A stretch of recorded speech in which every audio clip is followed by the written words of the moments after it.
माजलगावचे आमदार प्रकाश सोळंके माझ्यासोबत आहेत. दादा, देशमुख हत्या प्रकरणाला आज जवळपास 24 दिवस पूर्ण होत आहेत. मात्र यातले मुख्य जे आरोपी आहेत 3 अद्याप फरारच आहेत. ते दुर्दैवाने अजून म्हणजे सगळी यंत्रणा लावून सुद्धा हे आरोपी अद्यापही मिळून आलेले नाहीत. ही अतिशय दुर्दैवाची गोष्ट आहे आणि नक्कीच पोलीस प्रशासन आणि CID असेल, जे कोणी अधिकारी याच्यामध्ये तपास करतायत त्यांचं म्हणजे कशामुळं ते आरोपी 24 दिवसानंतर सुद्धा मिळून येत नाहीत किंवा सापडत नाहीत, त्याचा निश्चितपणानं पोलीस प्रशासनावर सुद्धा त्याचा एक जनतेमध्ये आक्रोश आहे. आणि या आरोपींना लवकरात लवकर अटक करून जे काही विधानसभेच्या पटलावर ज्या आमदारांनी मागण्या केलेल्या आहेत त्या संपूर्ण प्रकरणाची चौकशी याच्यामध्ये झाली पाहिजे. आता SIT नेमलेली आहे. SIT पण काय, पण न्यायालयीन चौकशीचं अद्यापर्यंत नेमणूक झालेली नाही. असं तिहेरी प्रकरणात फिल्टर होऊन हे सगळे प्रकार जाणार आहे आणि निश्चितच याच्यामध्ये कोणीही आरोपी सुटणार नाहीत असं जे आश्वासन मुख्यमंत्र्यांनी दिलेलं आहे त्या दृष्टीनं सरकारची तपासाची व्यूहरचना चालू आहे. मात्र एकीकडे CID कडे तपास सुरू असताना पुन्हा SIT कडे तपास देणं हे कितपत योग्य वाटतं? नाही, आता हे पहा, त्याच्यात गैर काहीच नाही आहे. CID तपास करतायत, SIT तपास करणार आहे आणि निवृत्त न्यायाधीशसुद्धा तपास करणार आहे. याच्यामध्ये सरकारची भूमिका क्रिस्टल क्लिअर आहे की कुणीही आरोपी ह्याच्यामधून सुटू नये ही भावना आहे. त्याच्यामुळं जे काही होतंय ते योग्य होतंय असं माझं मत आहे. मात्र 24 दिवस होत आहेत, आरोपी सापडत नाहीत. बीड पोलीस असतील, CID असेल किंवा यंत्रणांचं हे फेल्युअर म्हणायचं? नक्कीच फेल्युअर आहे, त्याच्याबद्दल काही वाद नाही. खरं म्हणजे आरोपी 2-4 दिवसातच अटक व्हायला पाहिजे होते, ते झालेले नाहीत. हे अतिशय दुर्दैवी आहे. परंतु हे आरोपीसुद्धा त्यांना कोणाचा तरी वरदहस्त आहे, मोठ्या प्रमाणात पैसा आहे, त्याच्यामुळं हे शक्य आहे. पण पोलीस प्रयत्न करतायत, ही समाधानाची गोष्ट. मोठ्या नेत्याला वाचवण्यासाठी वाल्मिक कराडांचा एन्काउंटर केला जाऊ शकतो असा खळबळजनक दावा विजय वडेट्टीवारांनी केलाय. नाही, आता त्याच्याबद्दल मी काही कॉमेंट करणार नाही. त्यांना जी काही माहिती आहे ती त्यांनी सांगितली असेल. मला त्याच्याबद्दल अधिक काही बोलायचं नाही. तर सभागृहामध्ये ज्या पद्धतीनं तुम्ही आक्रमक होतात, 24 दिवस होत असतानाही कुठंतरी ही आक्रमकतेची जी धार आहे ती कमी झालेली आहे? अजिबात कमी झालेलं नाही. आक्रमकता तीच आहे, भावना तीच आहे. संतोष देशमुखच्या मारेकऱ्याला फाशीची शिक्षा होईपर्यंत आम्ही तीच भूमिका घेणार आहोत, वारंवार घेणार आहे. त्याच्यामध्ये शंका घ्यायचं काही कारण नाही. तर अशा पद्धतीनं एक 2 ते 3 ऊसतोड मजूर असलेले हे आरोपी जर पोलिसांना सापडत नसावेत, हे कुठंतरी काही दडलं जाते का, लपवलं जाते का? आता असमाधान आहे निश्चितच. यांना लवकरात लवकर जेरबंद केलं पाहिजे. वाल्मिक कराडसुद्धा स्वतःहून हजर झाले, त्यांनाही पोलीस पकडू शकले नाहीत. म्हणजे खऱ्या अर्थानं अधिक खोलात जाऊन आणि अधिक कडकपणाने हे तपास व्हायला पाहिजे असं माझं मत आहे. वाल्मिक कराडांना जवळपास 18 दिवस लागले सरेंडर होण्यासाठी. त्यामागे काही वेगळं षडयंत्र व्यूहरचना असू शकते? नाही, तर तो आता पोलिसाच्या तपासाचा भाग आहे. ते नेमके कुठं होते, कोणासोबत होते, कुठं लपले होते, कुठं किती दिवस त्यांचं लिंक, हे संपूर्ण CIDच्या माध्यमातून बाहेर येणार आहे. आता तो तपास CID करतील ना, त्याच्यात काय म्हणजे काही शंका घ्यायचं कारण नाही. तपास करत असताना कुठंतरी त्यांचे निकटवर्ती मंत्री आहेत म्हणून दबावगट तयार होतो असं वाटतं?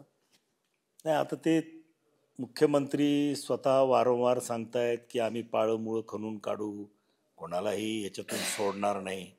आता मुख्यमंत्र्यावर विश्वास ठेवायला पाहिजे आपण. कोण त्यांचे लिंक कुठे आहेत हे न बघता आरोपीला शिक्षा झाली पाहिजे, फासावर लटकवलं पाहिजे. आणि ही जी काही परिस्थिती निर्माण झालेली, मी वारंवार सांगतोय की हे घटनाबाह्य सत्ता केंद्र निर्माण झालं बीड जिल्ह्यात दुर्दैवाने, आणि त्यांनी हे सगळे प्रकार केलेले आहेत आणि त्याला जबाबदार कोण आहेत हे आमच्या वरिष्ठांनी ठरवावं. आता तुम्ही मुख्यमंत्र्यावर सतत विश्वास दाखवताय, समाधानी असल्याचं सांगताय, मात्र या प्रकरणाच्या अजितदादा पवार कुठं बोलताना दिसत नाहीत. हा आता गृह मंत्रालयाचा प्रश्न आहे. ते खातं मुख्यमंत्र्याकडे आहे. मुख्यमंत्र्यांनीच विधानसभेत उत्तर दिलेलं आहे. ते सरकारच्या वतीनं असतं उत्तर, म्हणजे त्याच्यामध्ये संपूर्ण कॅबिनेट इन्व्हॉल्व असते.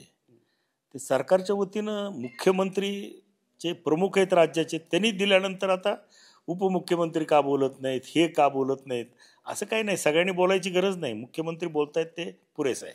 मात्र ज्या पक्षात तुम्ही आहात, ज्या पक्षातून तुम्ही आमदार झाला, तुमचे ते वरिष्ठ आहेत, त्यामुळे एखाद्या वेळेस बोललं पाहिजे असं वाटत नाही.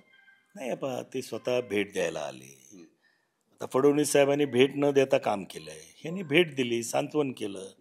प्रत्येकजण आपापल्या परीनं प्रयत्न करतोय लवकर, आणि कोणत्याही परिस्थितीत जे मारेकरी आहेत त्यांना शोधून त्यांना फासावर लटकवण्यापर्यंत ही प्रक्रिया चालणार आहे. त्याच्यामुळे ती प्रगती होईल अशी अपेक्षा आहे. विधान सभेच्या सभागृहात तुम्ही म्हणत होता की आकाच्या आकाने राजीनामा द्यावा, बऱ्याच आमदारांनी तो प्रश्न केला. तुम्ही त्या मागणीवर ठाम आहात? नाही, मी काय आकाचा आका वगैरे काही बोललेलो नाही. मी म्हटलेलं आहे की वाल्मिक कराड हे धनंजय मुंडेचे निकटवर्ती आहेत. धनंजय मुंडे हा पूर्ण तपास होईपर्यंत आणि आरोपीला शिक्षा होईपर्यंत धनंजय मुंडे यांनी मंत्रिपदावरून दूर व्हावं, नाहीतर श्रेष्ठींनी त्यांना काढावं आणि तपास निपक्षपातीपणाने होईल ही हमी जनतेला द्यावी. मग तशा काही हालचाली सुरू आहेत आता वरिष्ठांकडून? मला काही माहिती नाही. मी काही वरिष्ठांशी बोललेलो नाही.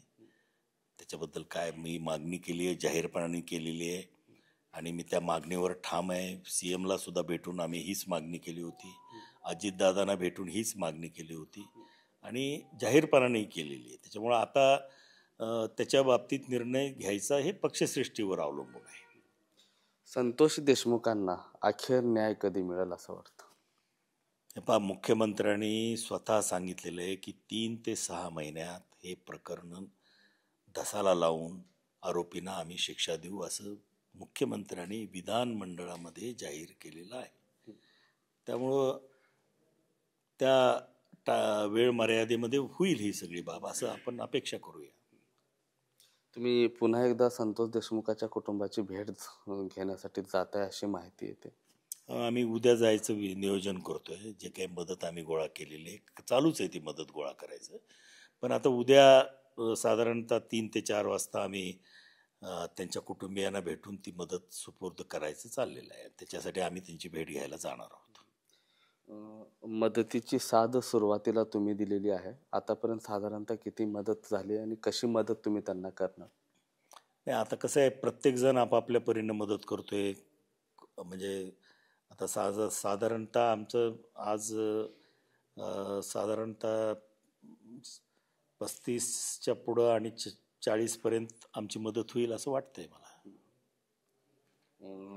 ही आर्थिक मदत दिल्यानंतर काही त्यांचे संतोष देशमुखांची जी 2 मुलं आहेत त्याचं काही शिक्षणासाठी वगैरे पुढचं पाऊल ते आम्ही मदत कुटुंबाला करणार आहेत. आता त्या मदतीचं त्यांनी काय नियोजन करायचं, निश्चितच मुलांचं शिक्षण आहे, आरोग्य आहे, त्यांचा संसार चालण्यासाठी काही त्यातला पैसा लागला तर लागेल.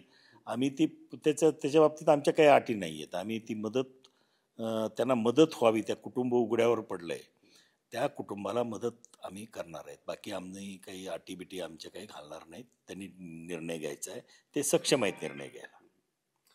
नक्कीच संतोष देशमुख यांच्या हत्येनंतर त्यांचं जे कुटुंब आहे ते उघड्यावर आलेलं आहे आणि त्यामुळेच जिल्ह्यातला पहिला जो पुढाकार आहे ते माजलगावचे आमदार प्रकाश सोळंके यांनी घेतलेला होता. 35 ते 40 लक्ष रुपयांपर्यंत आर्थिक मदत जी आहे ती आता एकत्रित झालेली आहे आणि उद्या आमदार प्रकाश सोळंके आणि त्यांचे जे कार्यकर्ते आहेत ते मदत देण्यासाठी मस्साजोगला जाणार आहेत. कॅमेरा पर्सन अभिजित पिसे यांच्यासह मी महेंद्र कुमार मुधोळकर, TV9 मराठी, बीड.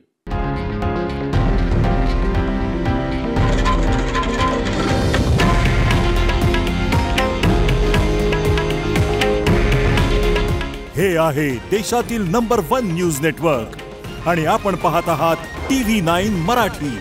काळजी तुमची, हित महाराष्ट्राचं.